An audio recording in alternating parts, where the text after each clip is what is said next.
Hi, my name is Pastor Jerry Ingalls from First Baptist Church in Newcastle, Indiana, and we are on a journey together of studying the Bible one chapter at a time. I'm writing a short devotional thought on every chapter of the Bible, then I'm sharing those with you. Today we're looking at 1 Chronicles chapter 27. Are you single-minded for God's purposes in your life? David's activities as the king of Israel seem to be all over the map. We read in 1 Chronicles 27 verse 1 how David transformed Israel's military from 12 separate tribal armies to a single professional army with 12 divisions, with each division being on duty in Jerusalem for a month once per year. He used his organizational genius to ensure the army was loyal to the nation and its king. After naming the divisional leaders of David's new military, verses 2 to 15, he then showed political savvy by wisely listing the chief officers of the tribes, verses 16 to 24, followed by his appointed overseers, verses 25 to 31, and his direct advisors, verses 32 to 34.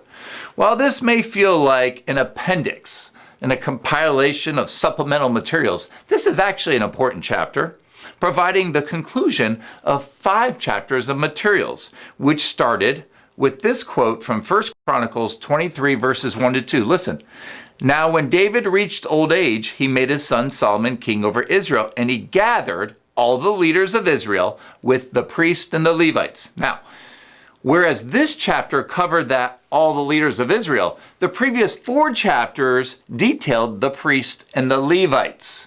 David convened the most powerful people of the land, and then he named the who's who of Israel. He did this because he was actively uniting the nation around the building of the temple and around the throne of his son Solomon.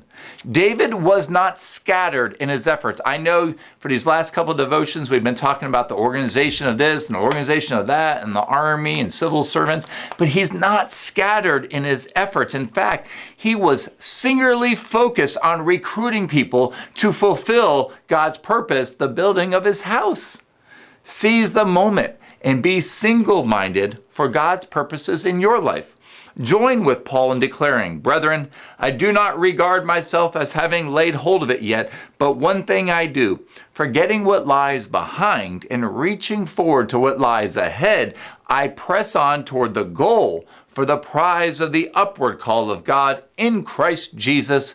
Philippians 3, verses 13 to 14. Seize the moment.